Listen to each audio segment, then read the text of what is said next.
Good morning, everybody. It's Rita Smith, the #1 food fairy, and I'm really excited today to be making another batch of one of my favorite things ever, and that is beef liver pate.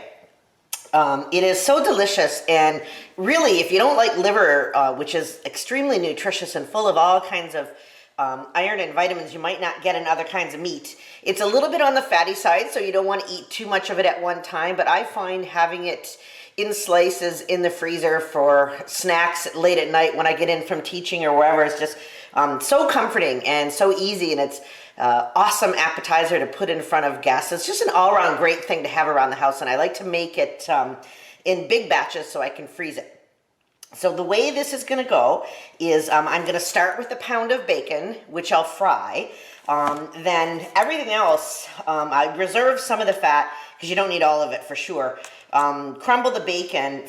Everything else gets fried in the bacon fat. So the liver, the beef liver, is going to get fried in the bacon fat just lightly, because it's also going to get steamed in the oven. Most recipes call for a pound of liver. I'm actually making 4 pounds at a time today, so it's going to be a pretty significant batch of pate. Fry the bacon, fry the liver, the onions, garlic. I've got rosemary. I'll see if I've got some fresh in my window box as well. Some thyme. Black peppercorns are going to be an important part of both the garnish and the pate itself. And then the secret ingredient is sherry. Harvey's Bristol cream sherry. Some recipes call for bone marrow stock or bone stock, and I could use that, but I actually find the flavor of the pate to be hugely enhanced by using sherry, and I've tried various sherries and recipes, and I keep coming back to Harvey's Bristol cream, which might be a little bit more expensive than some of the other brands, but it has really its own unique flavor, and the alcohol all cooks away during cooking, so I don't think it adds too many more calories. But in any case, when you're making pate, calories aren't actually the concern. So I'm going to start off by frying the bacon, and then everything else will get quickly fried in the bacon fat and strained. And then I'll show you how to blend it all together and a technique for cooking it in water in the oven that leaves it to stay, doesn't get crusty, it stays nice and fluffy, but is it's almost like double cooked and keeps really great in the freezer. So onward and upward. I'll come back when I've got the bacon ready to go in the pan. Okay, my pan is really hot. I actually let it get a little bit hotter than I meant to, but anyway, it'll be fine. I'll watch the bacon closely. Here comes a pound of Uncle Willie's bacon on sale, $3.98 not bad. I'm going to fry the whole thing, and I will pour off some of the fat to use for other recipes, and some of the fat will get used in this pate. Okay, so let's let that cook. Let's let that cook, and I will come back when we're ready to move on to quickly frying the liver. It smells so good. Okay, so the bacon is pretty much about as crispy as I'm going to get it. I'll take that out of the pan, and then I'm going to come back and pour off some of the fat, not all of it, but some of it. And next into the pan will be the liver, which I have rinsed and let it drain a little bit because I don't want a bunch of water to hit this fat in the pan. And I'll be ready to just quickly sear the liver. It will be... Okay, so I have poured off, I work in ounces, sorry. I have poured off almost 4 ounces of bacon fat from that pan. I left about 2 tablespoons in there. Now I have my liver, which is rinsed and drained a little bit. And I'm going to give this as quick a sear as I can manage. I hope the pan is hot enough. Yeah, I think it will be.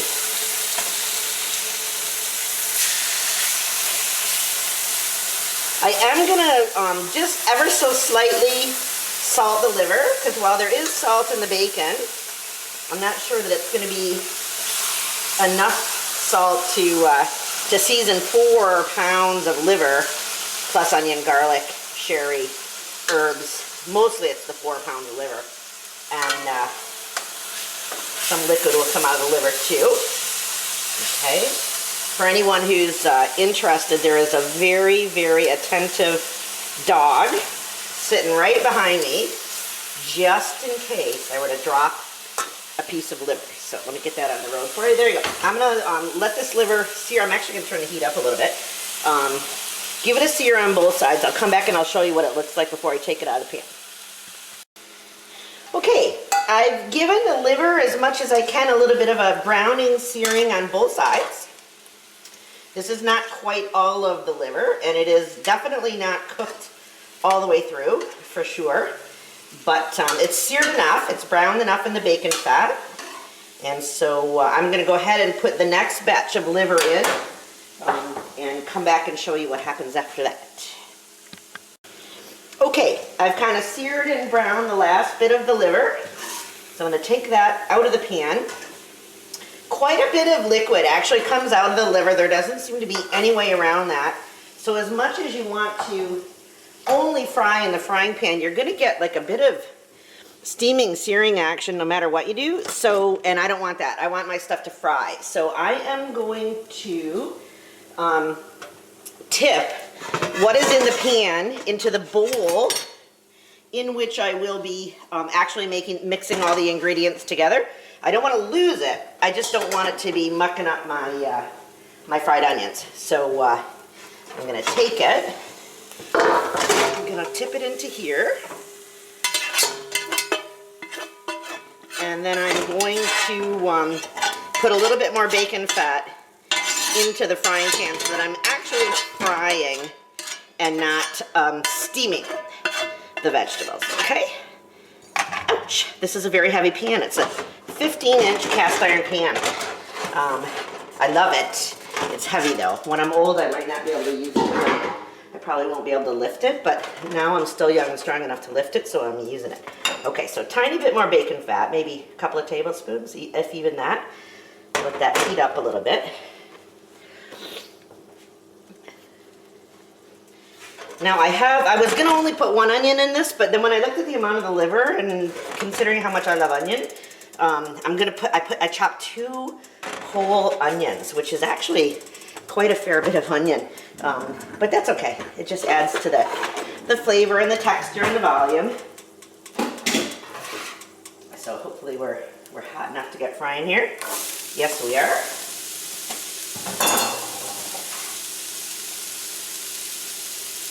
Now when the onion has got a good start on getting fried, I'm going to toss in quite a bit of garlic. There's one thing that really benefits pate, and that is quite a bit of garlic. I use already dearly chopped garlic, which is quite a bit milder than fresh garlic. It's also way easier and less time consuming and just simpler in every way. So, but I don't put that in at the beginning because garlic has a tendency to burn if you put it in too early. I am going to give just a little bit of salt to the onion. And we'll let those become, almost translucent. Along the way I'll add the garlic and then we'll come back and start to pull all this stuff together. Okay, I am now going to add, I'm going to say, oh golly, because I'm using chopped garlic, which is milder than fresh, I'm going to add like at least a half of a cup, which would translate to maybe 2 bulbs of garlic, not 2 cloves, 2 bulbs.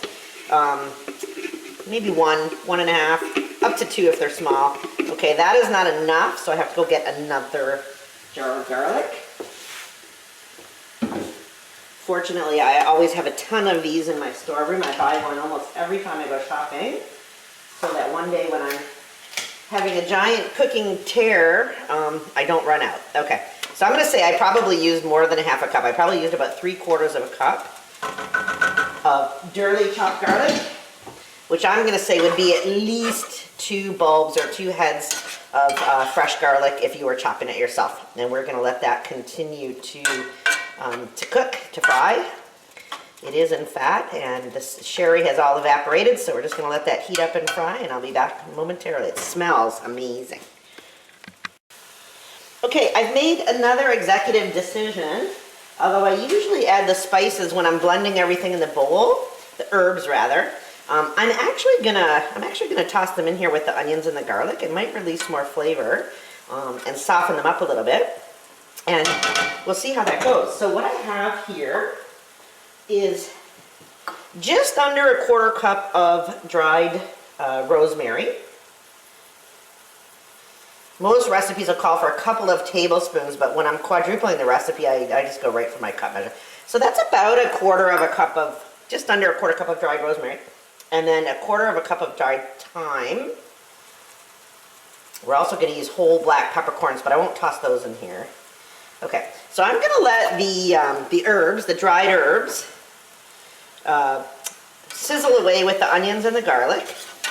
That's kind of like an Indian cooking tip more than a French cooking tip, but it will soften them and help them release some flavor. I'm also going to pop over to my window garden and see if I've got enough fresh rosemary to use, even though it won't add substantially to the flavor, because there won't be much no matter how much there is, but it will look pretty. So maybe I'll use that as part of the garnish on the top. So let this keep cooking and then we'll be back. Okay, so there is the onion, garlic, rosemary, thyme, a little bit of sherry, just simmering away in the pan. Nothing is stuck, nicely deglazed. I've turned the pan off. That'll cool a little bit, and we are now going to return to the counter to work with the liver and the rest of the ingredients blended together, and then I'll get into showing you how you cook it in water in the oven, which makes it very fluffy and very tender and almost foolproof. You can't burn it, and you can't mess it up no matter how long you keep it in the oven. So, well, you could, but it makes it pretty foolproof. So here now, of any cooking process you're ever going to see, for those of you who are fans of classic Saturday Night Live and you remember Dan Aykroyd's Bass-O-Matic, this kind of resembles Bass-O-Matic, but it's totally worth it. So don't be too grossed out by it. I'm going to take my KitchenAid blender and I'm going to put in, you know what I might actually do is I might just cut these into more manageable pieces. I'm going to toss in the liver, which I just seared and kind of browned in the frying pan, not too much at a time. Okay, toss it in there. And I'm gonna give it a blend until it's, really liquefied. If you have a food processor, that probably even works better, but I've never had a problem with this blender. And when I need liquid, I just add some sherry because I'm gonna, anyway. So then you put in,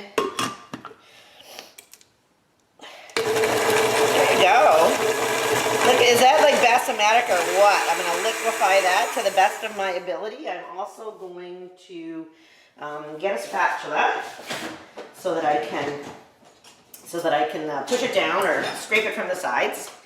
We'll see how that's doing there. That'll be fine. So we'll let that liquefy. Whoops, that's probably more than it needs. Let's go down there. If I feel like I am adding too much sherry, I might use a little bit of beef broth. Okay.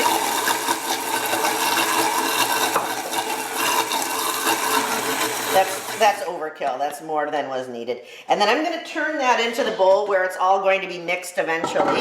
And get all the liver pureed and into the bowl so we can mix in. I could even start putting in some onions and garlic into the blender right now. But right now I'll keep working on the liver and I'll be back when I'm almost done.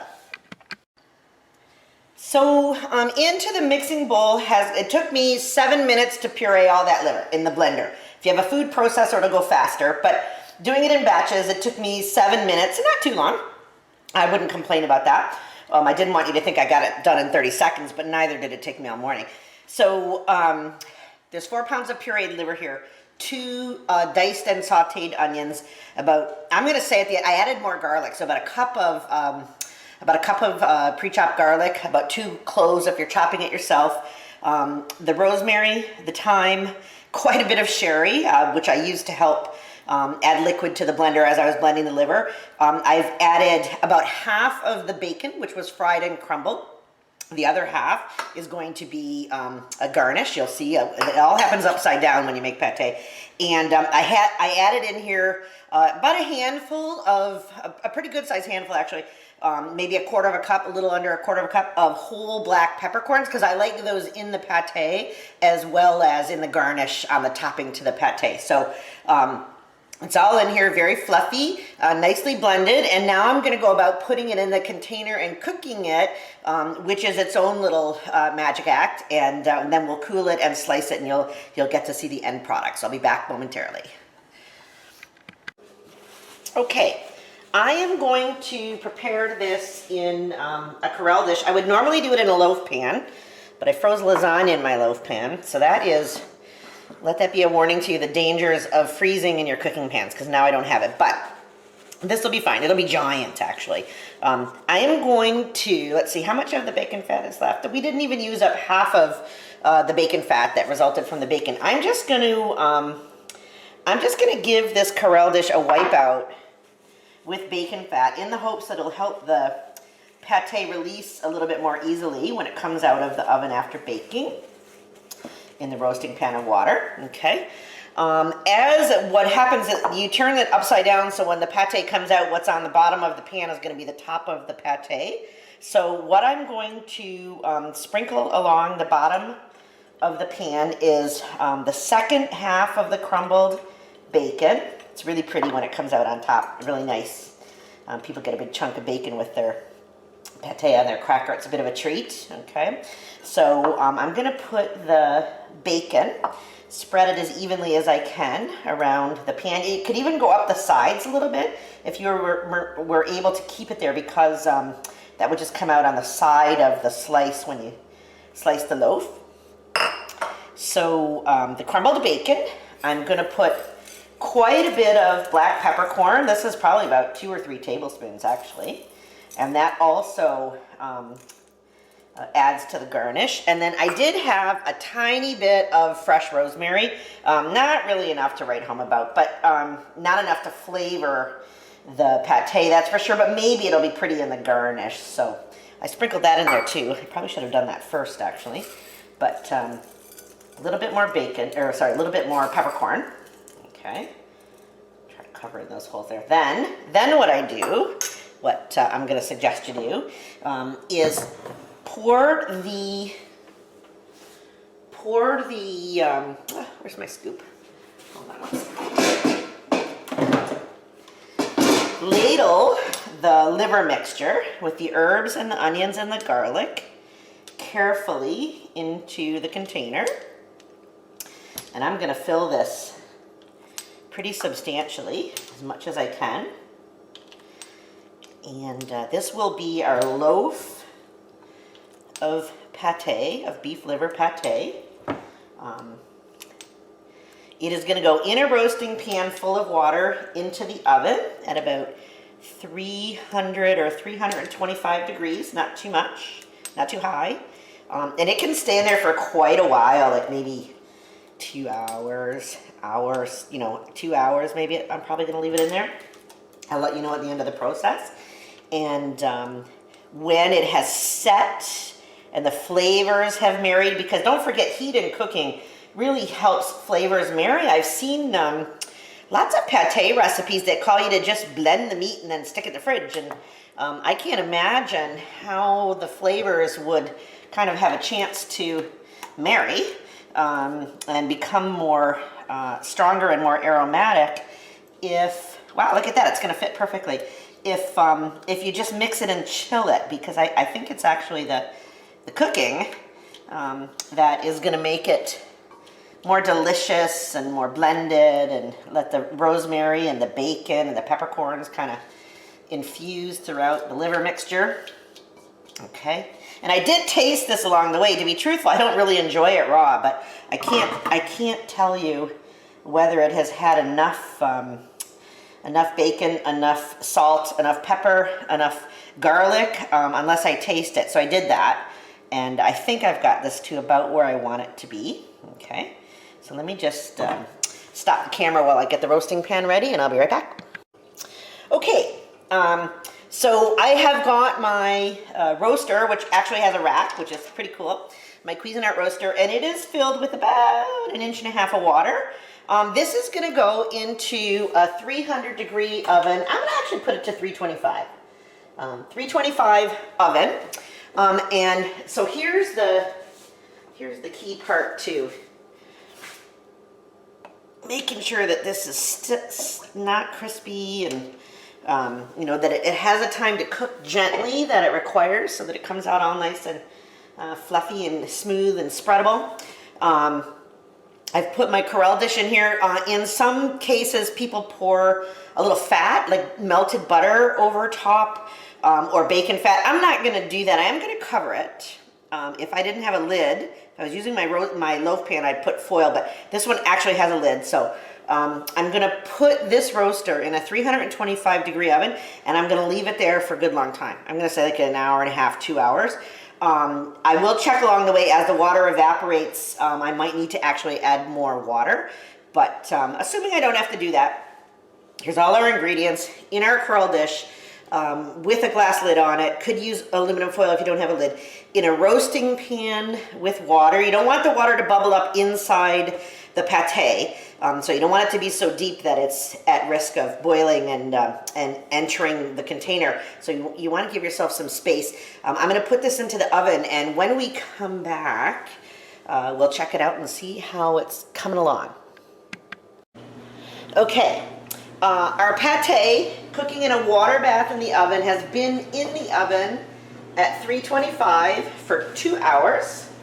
I'm going to pull it out now so you can see kind of how it's gone. Ooh, it looks really good. It looks really good.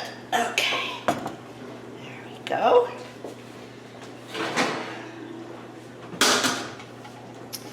I don't think it needs to cook any longer, but I am going to let it. I'm just going to, ooh, oh, it smells fantastic.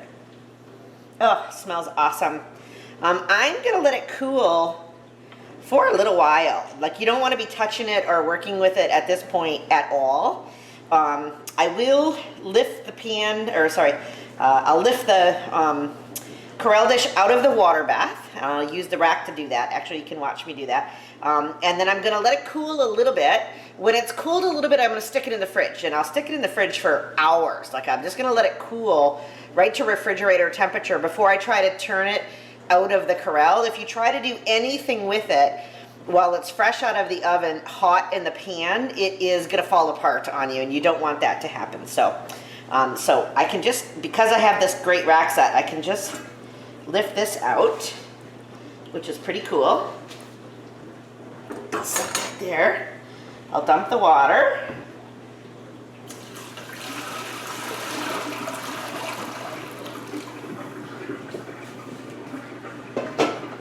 I'll bring it back over here to let it cool closer to room temperature. Okay.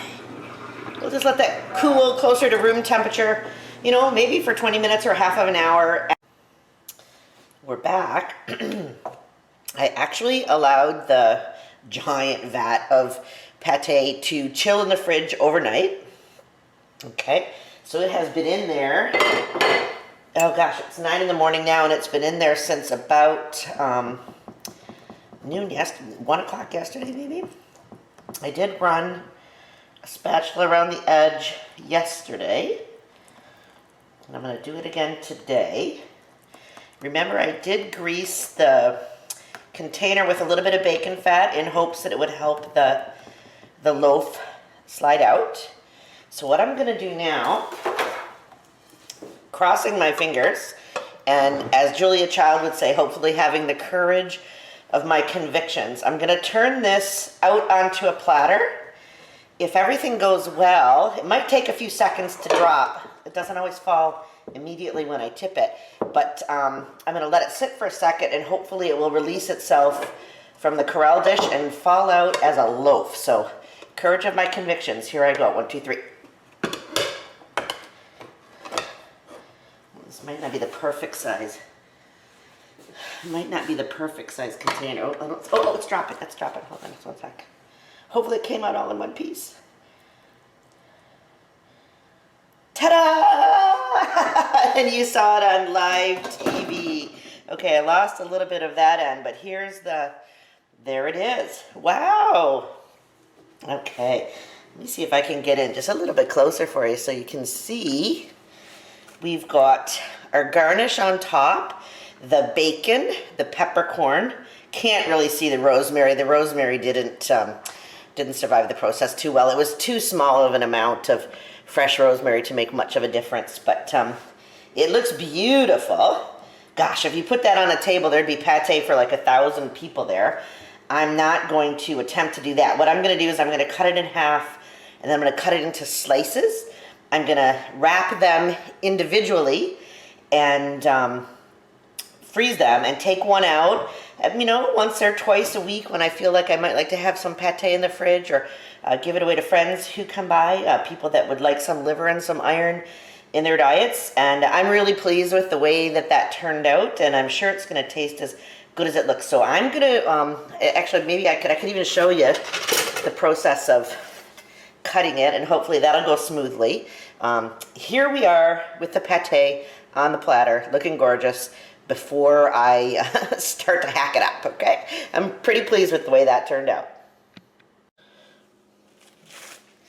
Okay, so I think if I cut this in half,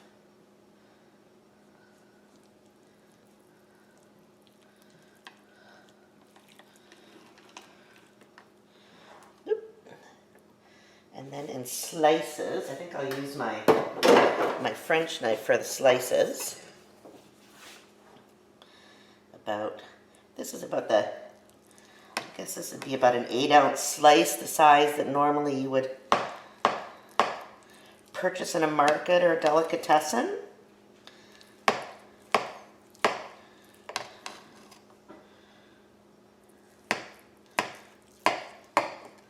So I'm going to proceed to get this all sliced up and then packaged for the freezer.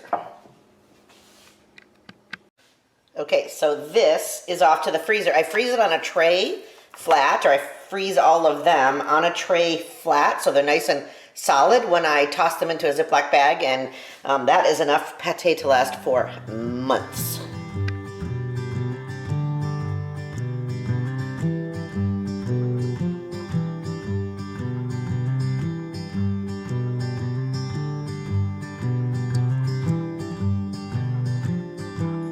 I'm so sick of reality TV. I'm so tired of my girlfriend ignoring me. I sure could use a little bit of company.